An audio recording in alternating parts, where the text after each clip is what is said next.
What's going on, guys? Welcome to my channel. My name is PJ, and on this channel, I speak about different ways that we can connect more and more to our true self. One of the important things that I have learned along my journey, and this is something that is less spoken about in the spirituality arena, but it's definitely being, more and becoming more and more popular in the field of psychology. And every psychology Instagram page, talks about this all the time.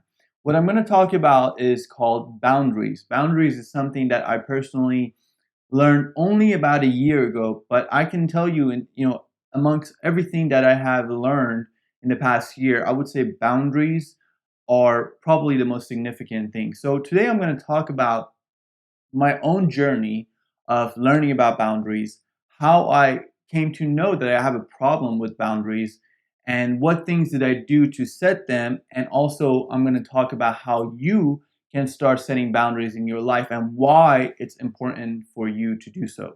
So let's just jump right into it. What are boundaries? Boundaries are limits. The best way that I personally can understand them is that they are a fence. So if you think about your yard and your neighbor's yard, what separates them is a fence. Now, a fence, when you think about a fence, is not a wall, so it's not like blocked. It has entry, it has like small, gaps in between, so certain things can come and go, but it marks, the arena or the area that is yours, that is your responsibility. The grass that grows on that land is your responsibility to mow. It's your responsibility to tend to it, and it's basically yours. So if somebody's walking on it, you can say, hey, get off my property. So that's the fence is what allows you to know where your boundaries are. So it's a limit, right? It's a limit. Beyond this, is your neighbor's yard.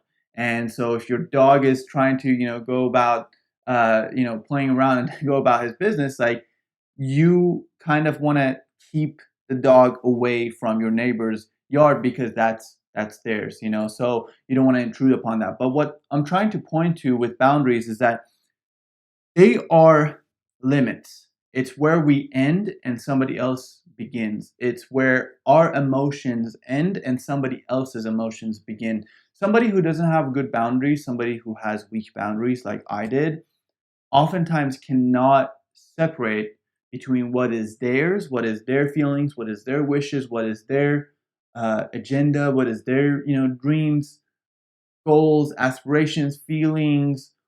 They can't separate that easily from somebody else's because they tend to get enmeshed with other people. And another concept I'm going to touch on briefly in this video is called codependency. And that's another thing that truly, even more than boundaries, truly changed my life. And I only learned about it just this past year. I feel like the timing was right. I was in the chapter of life that I had enough pain to see the value in these two concepts. So let's talk about a little bit about my journey and how I came to understand that I have a problem with boundaries. That I don't have boundaries. So my journey with boundaries, and at the time I didn't know it's my journey with boundaries. I just knew that this event that I'm going to talk about, which was so simple yet so profound, it was the start of my journey of realizing that I have a problem. I didn't understand what the problem is yet. I didn't have words for it. I didn't know the concept of boundaries. I didn't know the concept of codependency.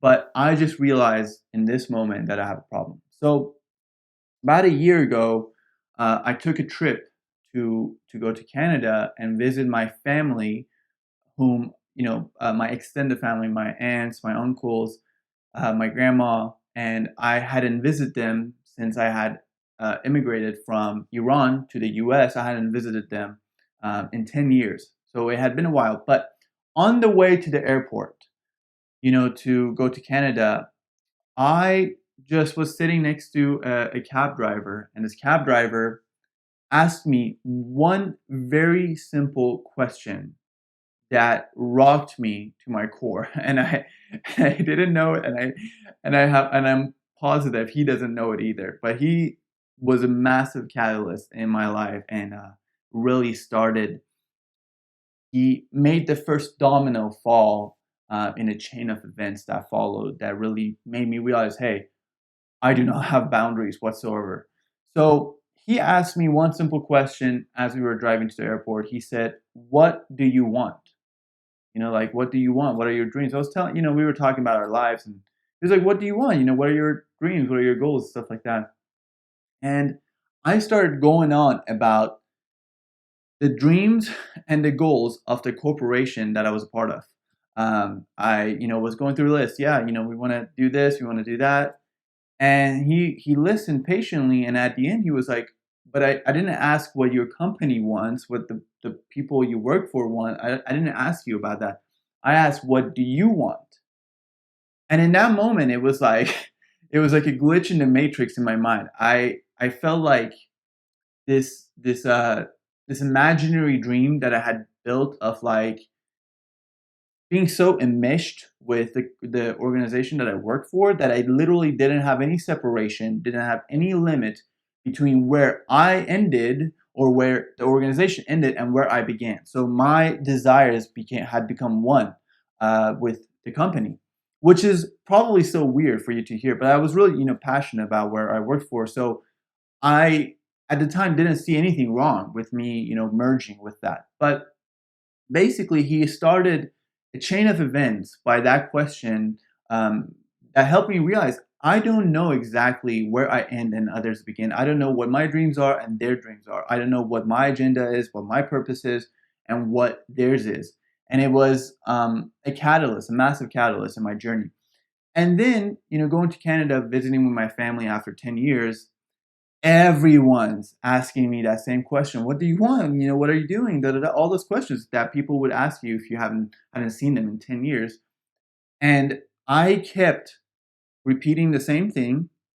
I kept getting, counteracted by them saying, "Well, that's not your dream. We asked you about your dream. Like, what's going on?" And it was like a constant, just like the veil was lifted from my eyes. And I knew that I need to get clear about myself. Who am I? What am I about? Because I realized I've lost it. And this is not the first time that this has happened in my life.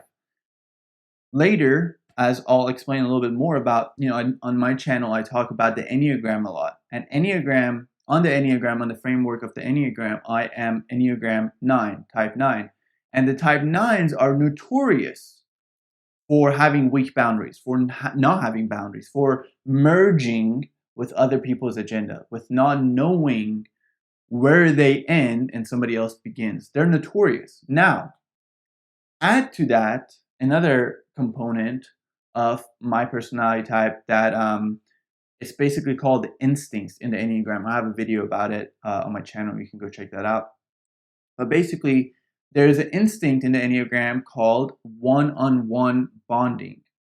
So I am, as a type 9 who already has a tendency to merge, plus this dominant instinct of bonding, of merging, created truly like a tsunami of a person that has like weak boundaries, like just merges with whoever, is like the strong character in their life.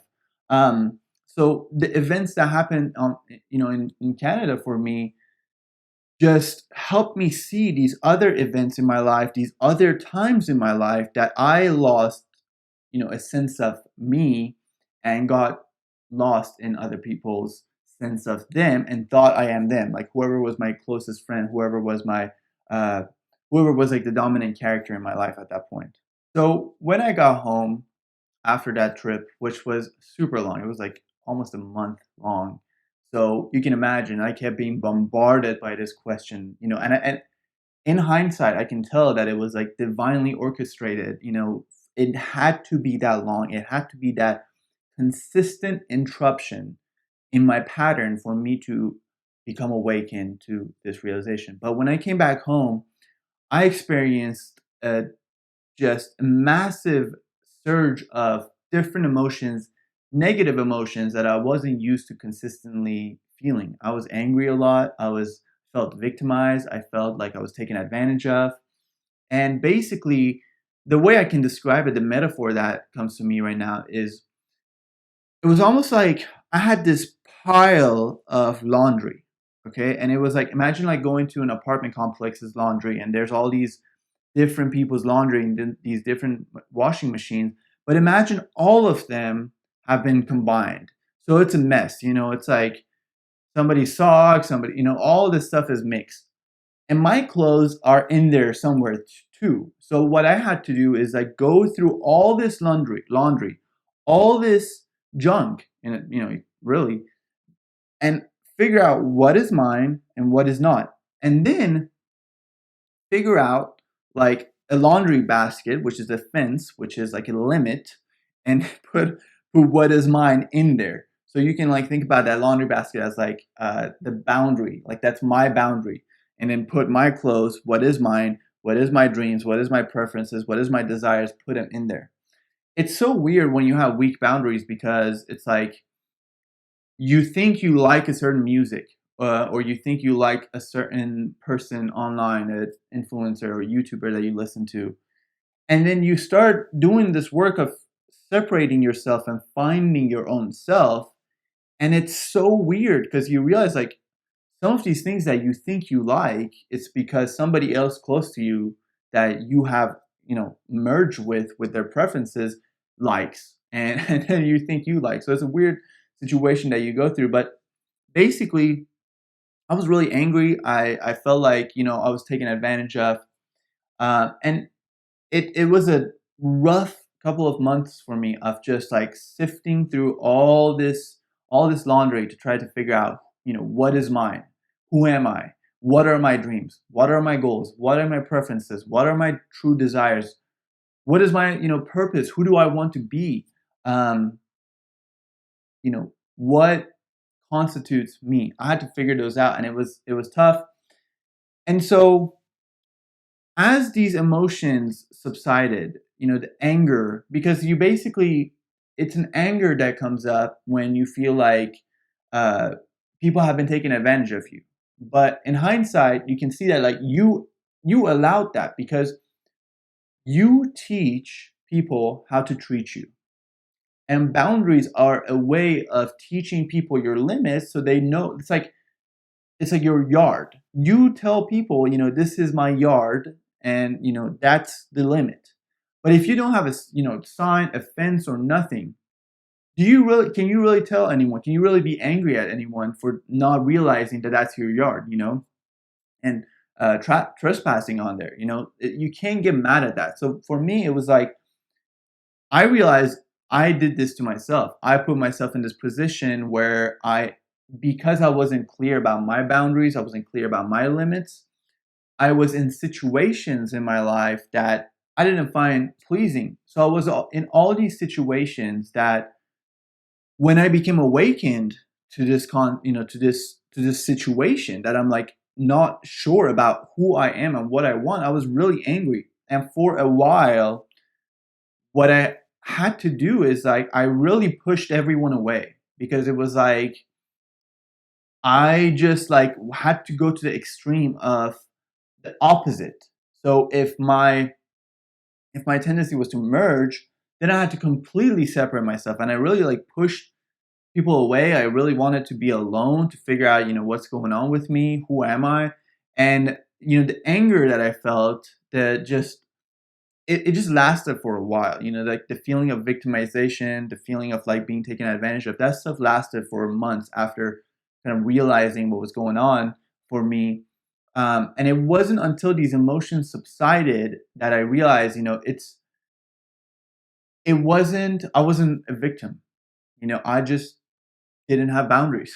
I just had taught people that it's okay.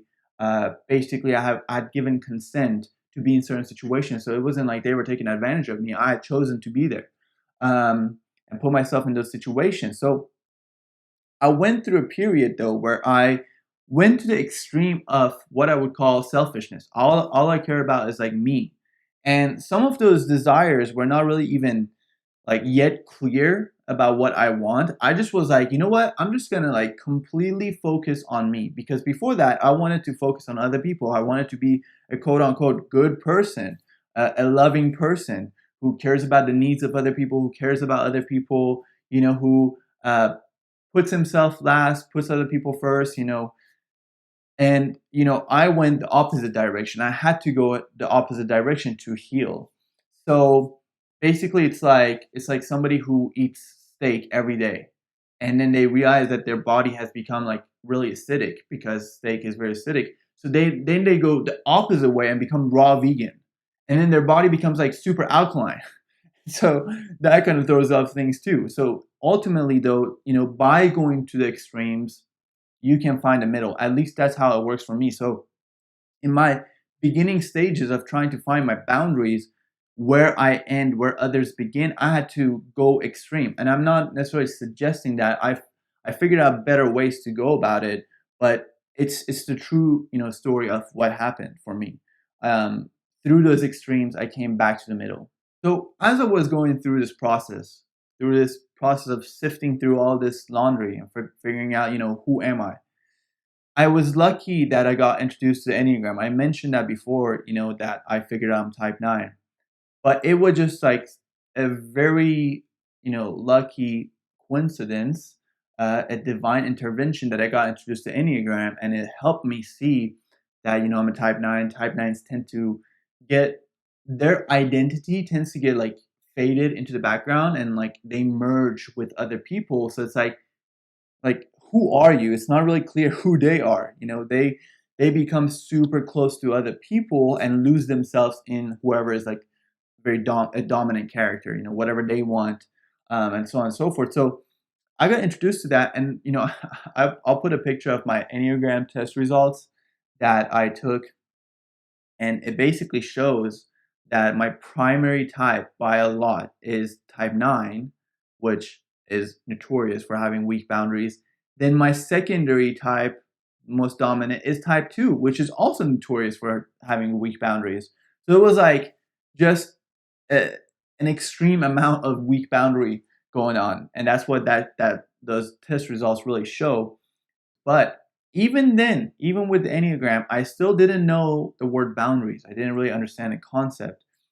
Enneagram talks about how they tend to lose sight of their own purpose, their own mission. The type 9s tend to do that. They tend to lose sight of, their preferences. And but it wasn't really talking about boundaries necessarily, like that word specifically. It wasn't until it was like there's a saying that says when the student is ready, the teacher will appear. So Enneagram showed up in my life through a friend of mine, and then I met uh, the woman, the love of my life, my girlfriend, and she was really into psychology. And shortly after meeting me, it was really clear to her that I had horrible boundaries. I was just bad, And for someone who knows boundaries and has good boundaries, when they see somebody who doesn't, it's like, okay, when can we start? We got to get this under control if we're going to be together. Like, you have to learn to say no. You have to learn to set limits. You can't just like let people, walk all over you. And on the Enneagram, she's a type 8.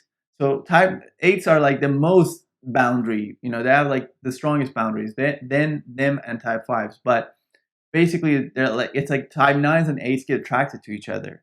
However, she had really dived deeply into the concepts of codependency and boundaries, and she introduced me to those concepts and introduced me to two books that really became crucial and monumental in my journey. And I actually talked about those two books in my book recommendations for type 9s and also for type 2s. But they are the books Codependent No More. I'll put a picture of it up there and a link in the description box to purchase it. And another book called Boundaries.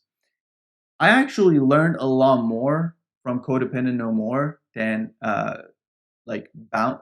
Well, I don't want to say I didn't learn from Boundaries. I learned a lot from both of those books, but the Codependent No More was really speaking more directly to my situation. Like, I realized I was really codependent, which I'll make a video about that in one of my future videos. I'll talk about that. But Boundaries, this book also really talked a lot about different situations, different ways of setting boundaries, and so it was the nitty gritty of boundaries, and it helped me out a lot. And these same writers, they have another book called difficult conversations. I believe it's actually, I would say, setting boundaries are, which I'll explain about this more later, but setting boundaries, one of the main ways you have to do is have conversations, and they're going to be somewhat difficult conversations. So that book really helped me a lot, in conjunction with their boundary books, to have those conversations. So those are really good resources to check out. But let's continue. So I just got lucky, and was blessed to come into these resources and learn this because it really helped me out. So I was then thinking though, like, how did I get there? And I realized a few things played a part in that situation for me getting there. One of them was, growing up, I was very close to my mom, so it was like, and I basically like lost. It's like I just agreed with my mom on everything. It's like whatever she would think, I would think too. And I didn't realize it at the time, but it was like it's what I did. And um, she was like the strong person in my life that I had basically merged my preferences and desires with. Like whatever my mom thought, is good for me, I thought the same thing. And children, when we are a child, that's when boundaries are formed. So it's natural for a child to have weak boundaries, but type nines have really weak boundaries. So it's like I really, whatever my mom thought, I thought too. And it wasn't like I wasn't like thinking, is this what I think or is this what my mom thinks? You know what I mean? So it wasn't until later. But that's when the boundary problems really began, I would say. And then second thing that happened is that I immigrated. I immigrated to a new country, and I basically lost the friend group that I had.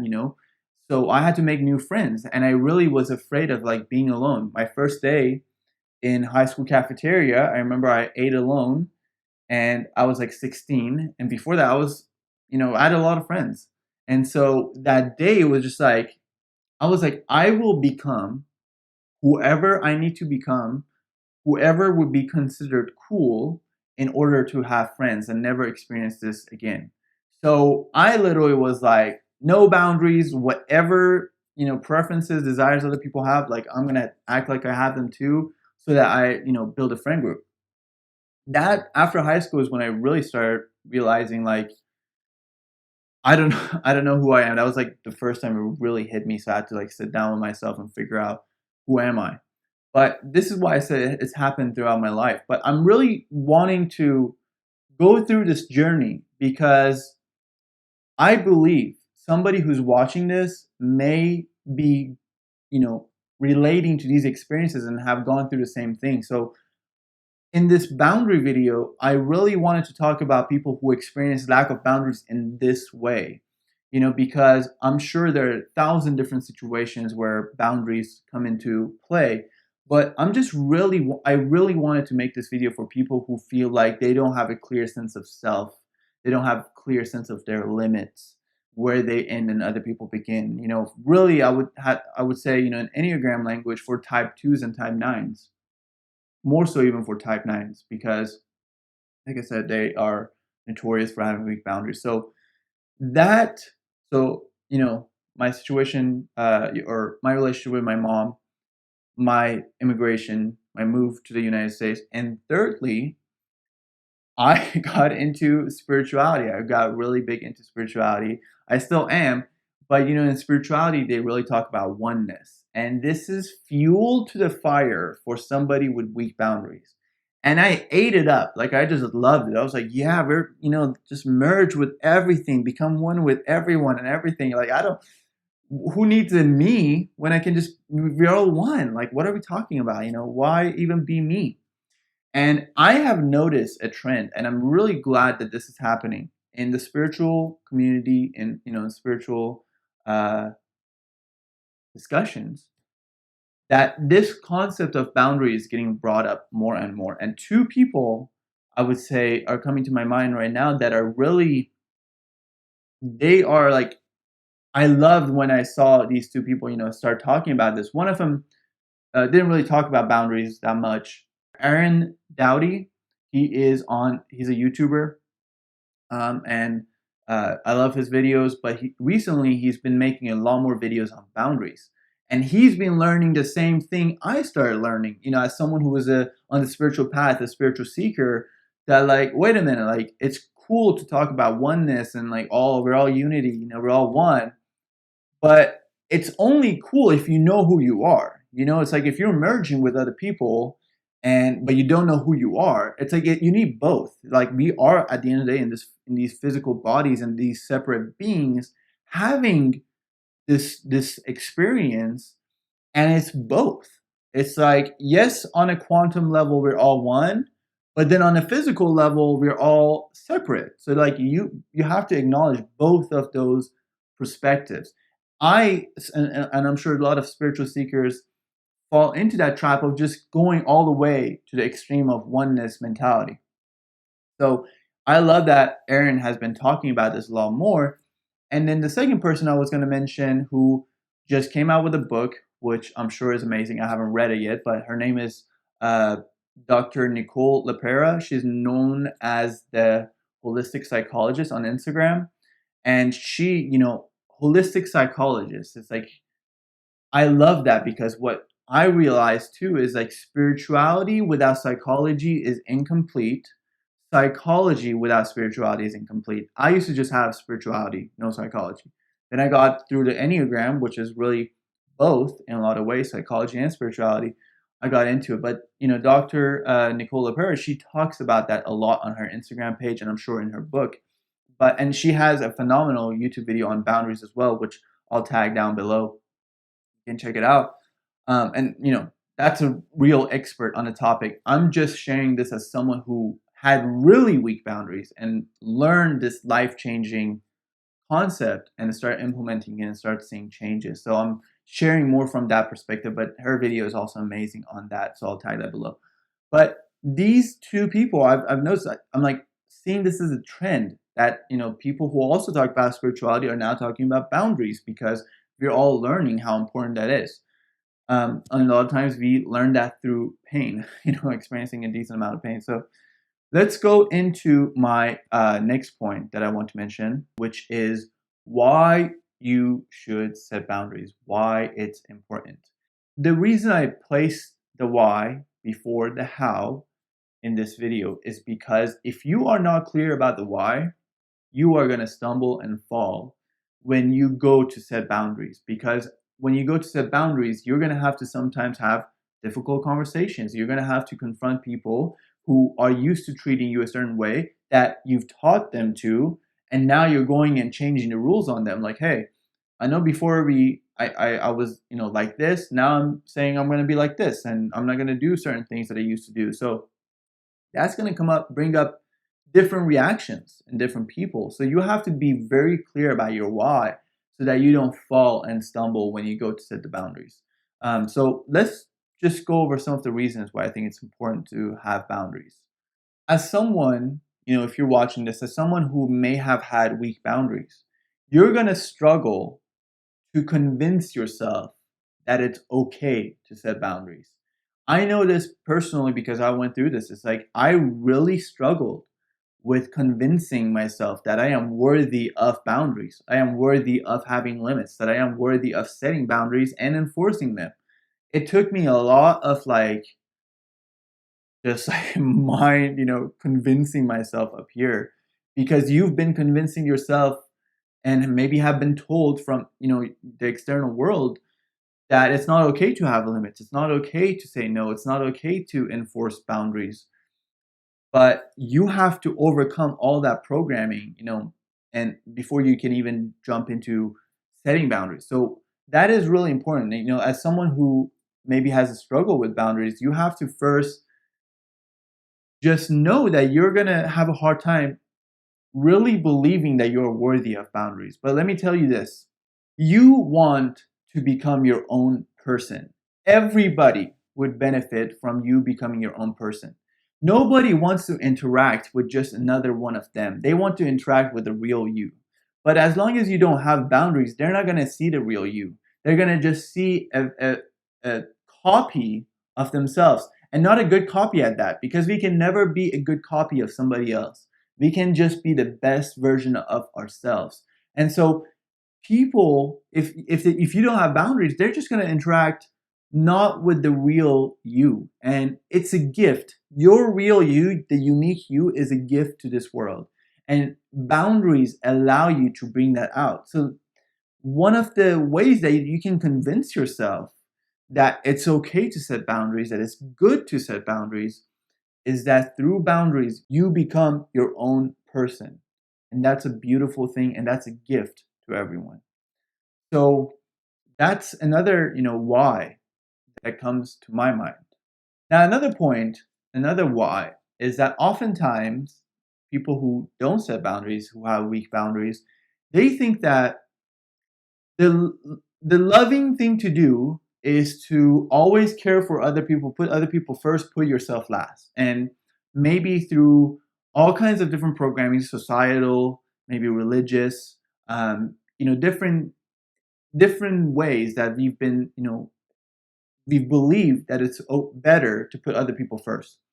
And I'm not saying that's a bad thing. I'm not saying it's a bad thing to care about other people, care about the needs of other people. Don't be like all about yourself and like this greedy being. Like, no, it's good to be care about other people. It's good to have empathy. It's good. All those things are good. But people who have weak boundaries, they have that too much. It's out of balance. It's out of balance. It's like too much caring for other people versus not enough caring for yourself, which ultimately leads to burnout and resentment leads to ending of what otherwise would have been good relationships if you set boundaries from the start and if you enforce your own limits. So it's just a programming, that it's loving. I had to tell myself this, and this is what helped me. God, this is my belief, and you can maybe change the wording to appeal to you more. But I believe God created all of us, and we are all children of God. So we are equally loved by God. For me to say it's loving, to put someone else first when I would be, losing and suffering. It's like basically like these sacrifices that I had convinced myself are like holy sacrifices, like oftentimes they're not. Oftentimes it's just a weak situation of weak boundaries. And so I had to tell myself, listen, God loves you as equally as them. So therefore you should love yourself as equally as other people.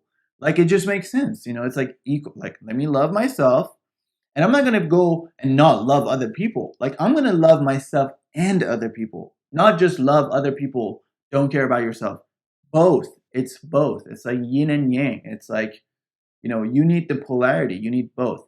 Care about other people, care about yourself. That's balance. And what we're trying to get to here is integrity. Is getting to wholeness. And so if we don't have both, if we're just too much, one side, if we're all about ourselves, that's not good. It's not balanced. If we're all about other people, that's not good either. That's not balanced. So we want to come back to wholeness and to balance. And that may be the Libra in me that's trying to balance everything. But that's what, we want to do. So that's another main point I wanted to really mention. It's like, if you've had that programming of it's like, always care about other people, put yourself last, love other people and at the expense of yourself, all that stuff. Also, it's worth like considering, where has that gotten you? Just putting other people first, you never thinking about yourself. Has it led to resentment? Has it led to bitterness? Has it led to feelings of hostility towards God? All those things, like, has it led you to those points? Because those are clues that, hey, something is off here. I'm not meant to feel like this bitter and this resentful and this vengeful. Like, this is not natural. This is not God's will for me. So I had to really work with that programming in particular. Now, another point that's related to the last one is, if you're helping other people, it feels better for them to receive your help when they know that you had the option not to help them. Like, you could say no. You have the ability, in the book Boundaries, one thing that really was like a big eye opener for me was the author said, if you can't say no, if you don't have the option to say no, none of your yeses are real yeses. And this blew my mind because it's like a slave who doesn't have any other option. Nobody, like, okay, so imagine a slave brings you a cup of tea, but they didn't have any other option to say no. So they were forced to do that. And so how is that like, how would that make you like feel awesome? Like, it's when somebody does something for you, when somebody gives to you, when they had the option not to, when they had the option not to be helpful, not to serve you. That's when it's real. So the intention is really coming from the heart, not out of obligation and guilt and all these feelings that then you feel like, if you've ever been helped by somebody who felt guilty for not helping you, which I don't think I've been on the receptive end as much as I've been on the giving end of that. I guess that's where you would find yourself more if you're, a person with weak boundaries. But I found myself like out of guilt or obligation, out of like literally not even realizing that I had the option to say no, not even realizing that I had the option to set limits. And boundaries are just the realization of options. You get to set your own limits. That's a mind-blowing concept for a lot of us who have struggled with weak boundaries. So that's another point that I wanted to share with you.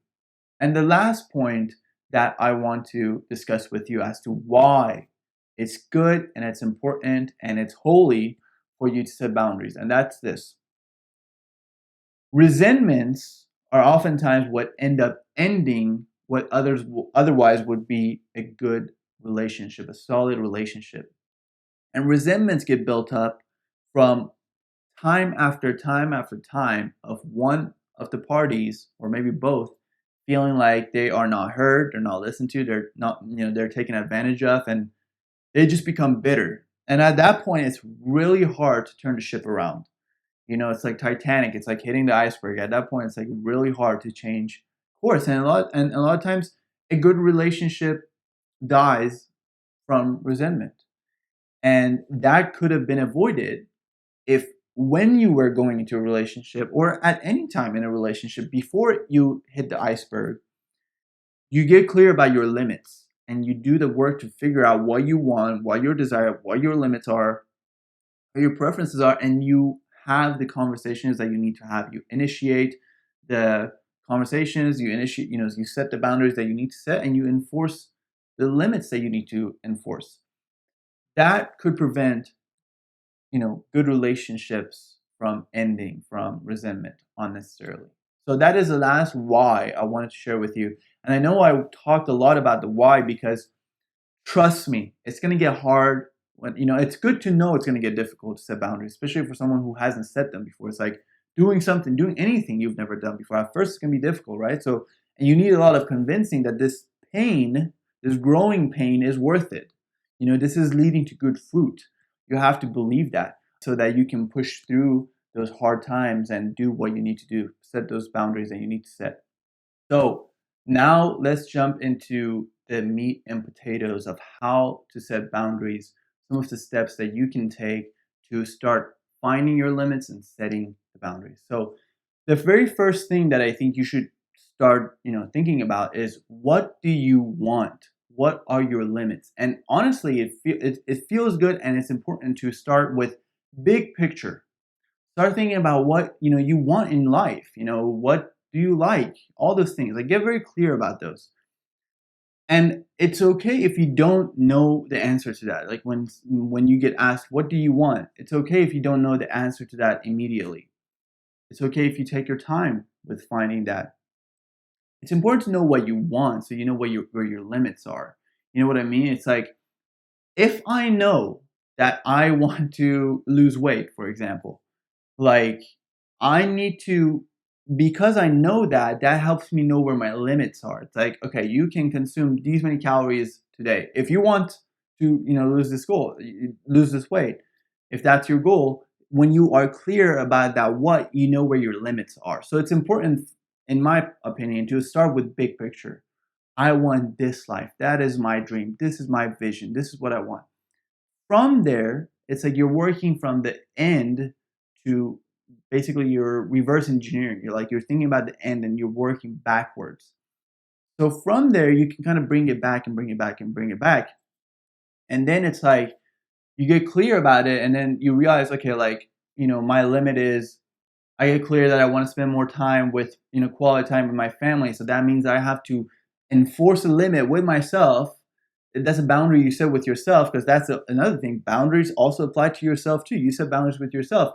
You say, I'm going to stop working at 6 p.m. No more text, no more email related to work after 6 p.m. or related to anything for that matter. It's like you make that commitment, you set that boundary with yourself in this case because you got clear about what you wanted. So that's, I think, the first step. And I would give a really helpful tip that really helped me out. Oftentimes, as people who have weak boundaries, like us, most of us, who, if you're watching this video, I think it's safe to assume that you probably have struggled with boundaries, so you're watching this video. But it's important to know that it's somewhat easier for us to first know what we don't want, and then from there get to what we do want. So start thinking about what you don't want. Start journaling on that. I really know I don't like when this person talks to me like this. I really know that I don't like when my boss throws these tasks on me because he knows I'll say yes, and like he knows I'll do it and don't ask for any more money or like anything like that. It's like start writing it out. You don't want that. So what would be the opposite of that? Because that helps you get clear about what you do want, and from there you get clear about your limits. So that's what I would think is a very helpful tip for you to keep in mind. Think about that if figuring out what you want off the bat is not easy, and even if it is, I would still recommend thinking about what you don't want, because if you've ever gone into the teachings of Abraham by channeled through Esther Hicks, the law of attraction, their books like Ask and It Is Given, all their series of books. If you ever gone into that, Abraham always is talking about the importance of contrast. Like we are literally, that's what it says. Like we are on this planet to sift through contrast, to see what we don't want, to get clear about what we do want.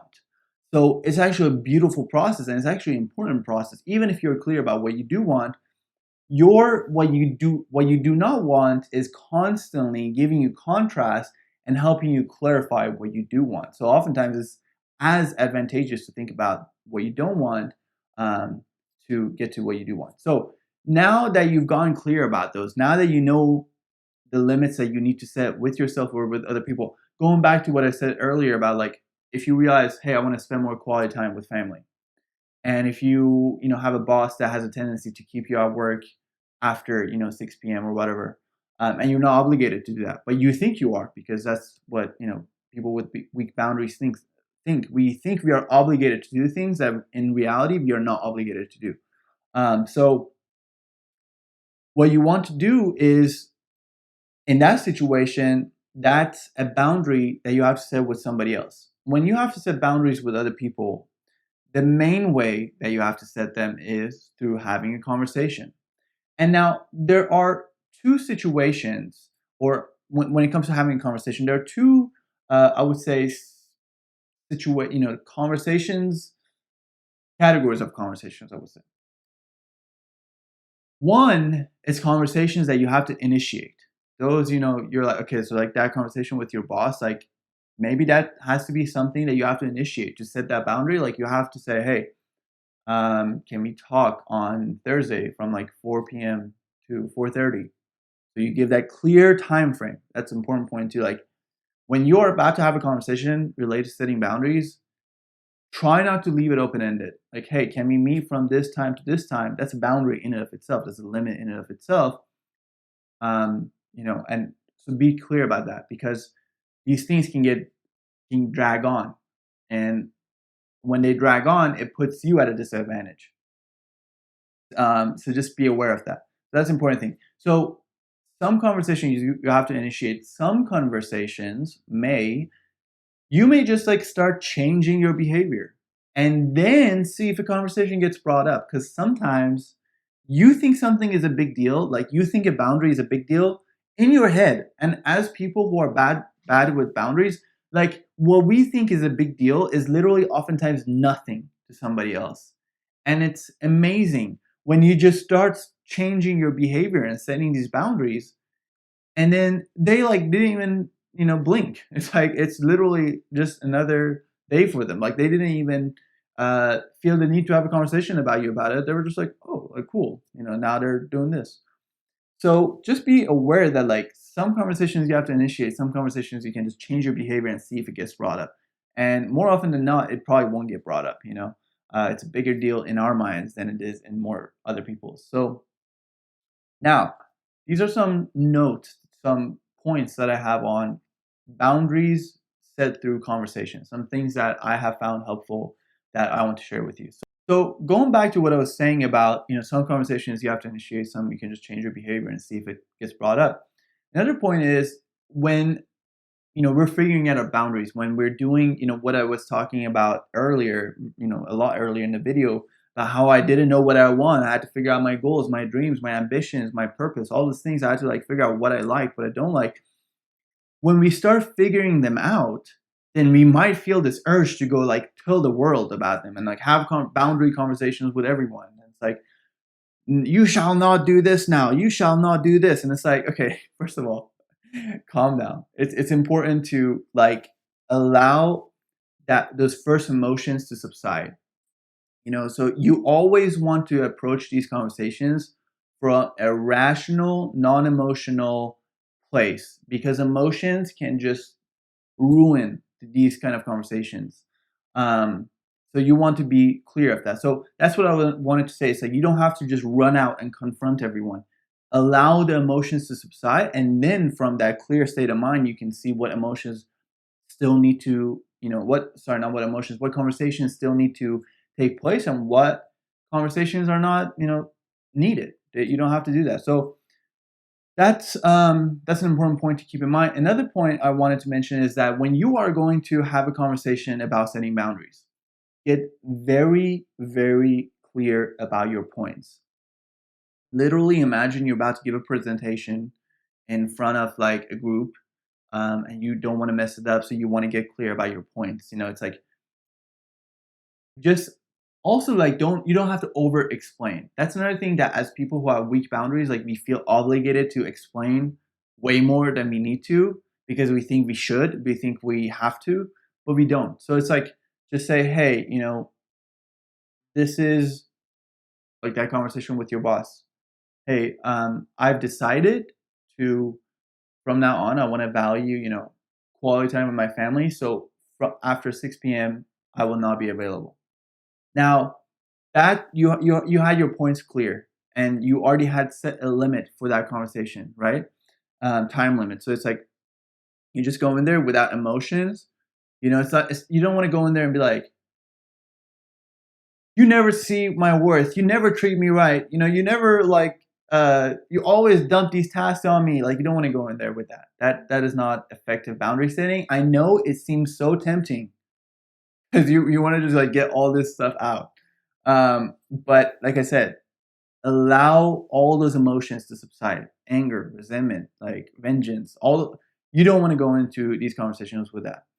On your part, they may have emotions, which we'll talk about that in just a second. But on your part, you want to be free of those emotions. So next point, you want to be clear about your non-negotiables. These are things that you are not going to budge on. You're not going to go back on these. Like, for example, if in that situation, when it comes to a conversation with your boss, setting that boundary, hey, most people get off work at 5 p.m., right? So it's like 6 p.m. already is like pushing it, right? But, you don't want to be like, if he's like, let's say you figure out your non-negotiable is 6 p.m., okay? Ideally, you go at 5, right? But let's say non-negotiable at 6, you're going to be out of there. If he's like, well, like maybe like 6:30, like let's work with that. Just don't, if it's a non-negotiable, so get clear about what is a non-negotiable and what is something you can negotiate. what is something you can compromise on, and then from there have that conversation. Because if you go into that conversation not being clear about your non-negotiables, then you might walk out of that conversation and you think you just set a good boundary, but you gave up things that in hindsight you realize were non-negotiables, and you negotiated on things that were not, shouldn't have been negotiated on, and you considered things that were negotiable as non-negotiable. So you got that wrong, and it may happen. So you want to get clear about what are your non-negotiables, and then go into that situation. Before, though, you go into that situation, I think it's very important to rehearse this conversation in your head. Rehearse literally everything you're going to say. And I know I usually don't like this. I usually don't like that much like planning when it comes to like what I'm going to say. Even for these videos, I try to like have a general outline, but not like have word by word. And you're probably like, "Oh, I wish you did." No, but I try to not have, word by word. It's just like not my nature. But when it comes to boundary conversations, you want to be so clear. You want to like imagine that like you're an athlete about to, go into Super Bowl. You want to imagine like the game. You want to just rehearse that in your mind. And you want to also rehearse their possible reactions. Now, you may be surprised. You may think that they're going to get angry and then they don't. Or you may think they're going to be chill about it and then they get angry. Rehearse all of those. Rehearse all those situations, possibilities, outcomes, those potential timelines, so to speak. But imagine yourself calm through the whole thing. Imagine yourself, no matter what is happening on the external, you are calm, at peace in here. And why are you at calm? Because you figured out the why. You've gotten clear about your why. You've gotten clear about how important it is to set this boundary. And you have decided to honor yourself, and you find that as a worthy cause. So it's like you're clear about that. So you're going to be chilling here. Now, the next point I wanted to mention is like you have to own that boundary. If you're setting that boundary, you have to own it. And you have to own also, boundaries are about ownership also. Like when you build a fence around your yard, you're owning that yard. You're saying, this is my responsibility. I have to deal with this. I am responsible for this. This is my land. I own it.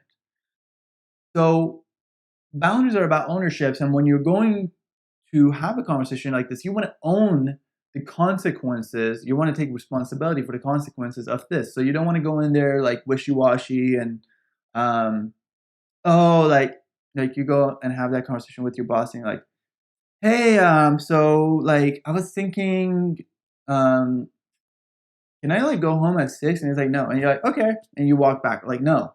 You have to be firm. You have to own it. You're like, I'm doing this. I'm setting this boundary. Whatever happens, happens. I've made this decision, and the consequences of that, I'm going to be willing to own them. I'm going to be handling them. And it's taking responsibility for the consequences of this. Good or bad. You never know. So it's like you have to be okay with that scenario. Another point I wanted to make is if they get mad, which they may, and if you're a type 9 on Enneagram watching this, the type 9s try to run away from conflict. They hate conflict. But you have to be okay with that. If you're going on this journey of setting boundaries, people may get angry. Why? Because you've trained them to treat you a certain way. And you're now changing the rules of the game on them. So they may react. It's kind of like if you're a soccer player and you've been told that if you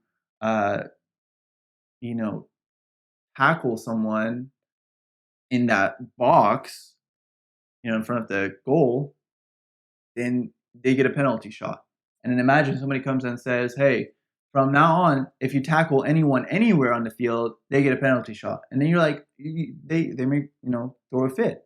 They may get upset about that because you're now changing the rules of the game that they've gotten used to playing. And most people tend to not want to change. And you have to be okay with that and know that like it's understandable. And if you have weak boundaries, you probably are really high in empathy too. It's like too much feeling their emotions and taking responsibility for their emotions. That's not what you want to do. As you're going through this conversation, remember, this conversation is about boundaries. So your responsibility is your feelings. You are responsible for them. You are not responsible. It's not within your limits what their emotions are, what their reaction is. And you are not responsible for changing yourself so that their emotions change. They are responsible for that. So if they feel anger as a result of you honoring yourself and setting this boundary that you have gone clear about, you've decided that this is the best path forward. If they get upset about that, which again is understandable, then that's their thing to deal with. That's their responsibility to deal with. It's not yours.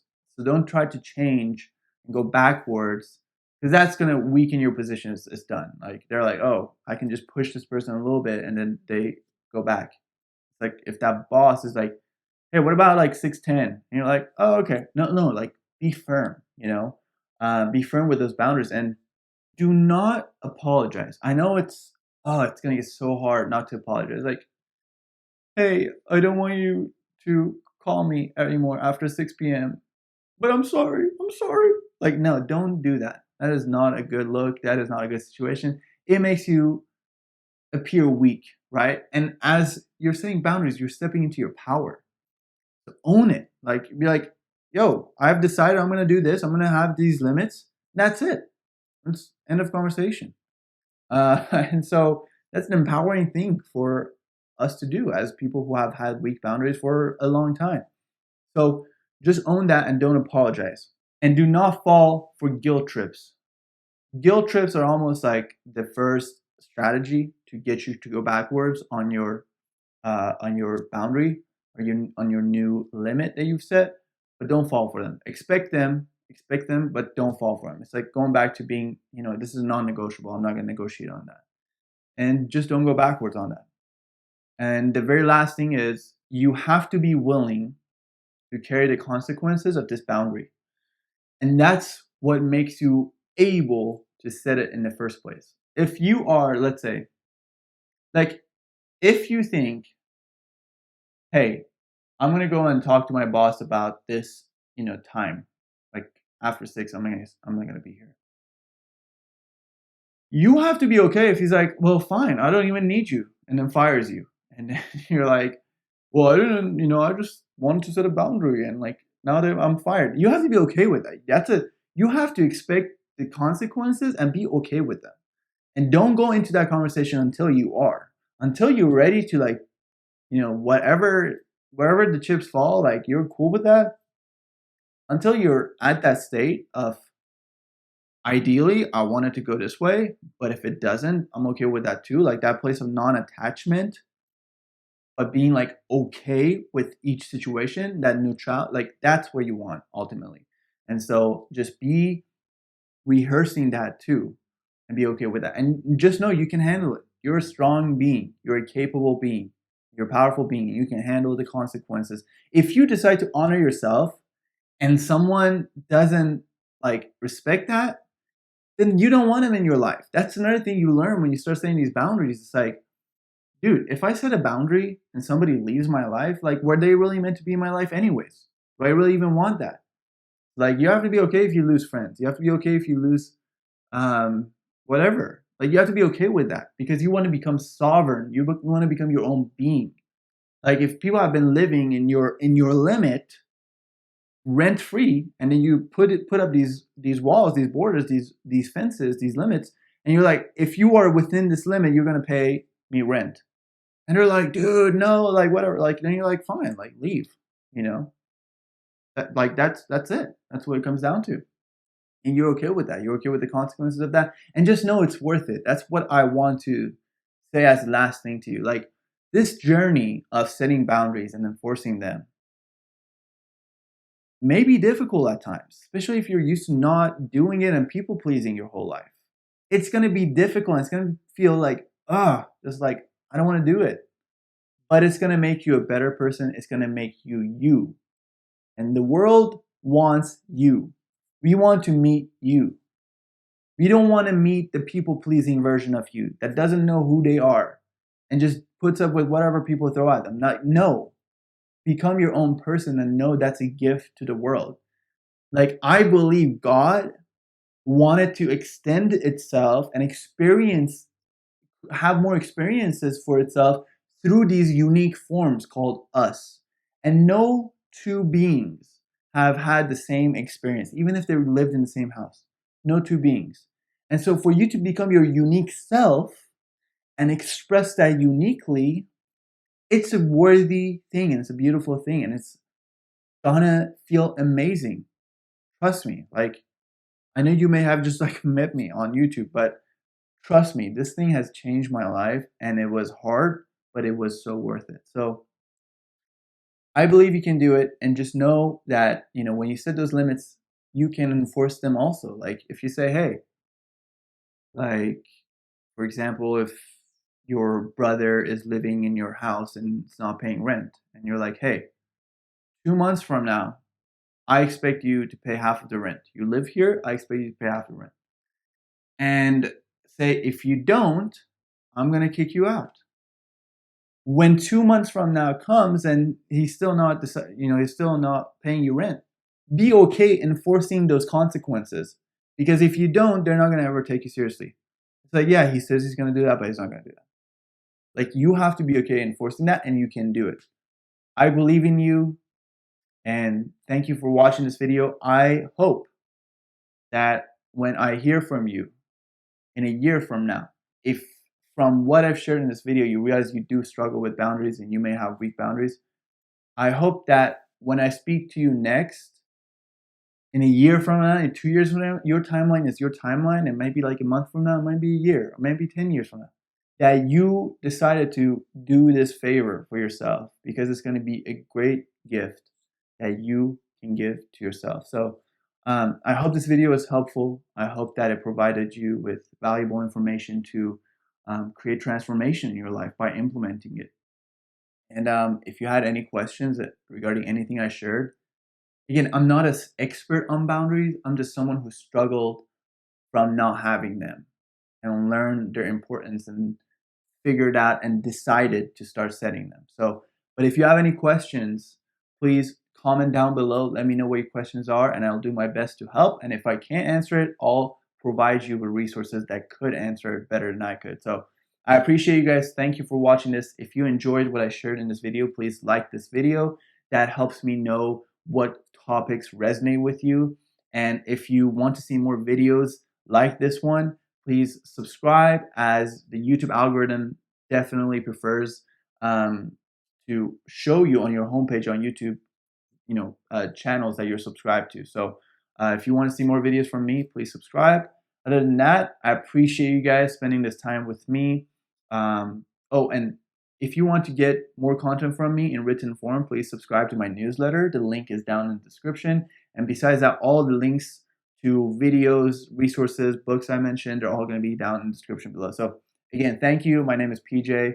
I appreciate your time, and I will see you in the next video.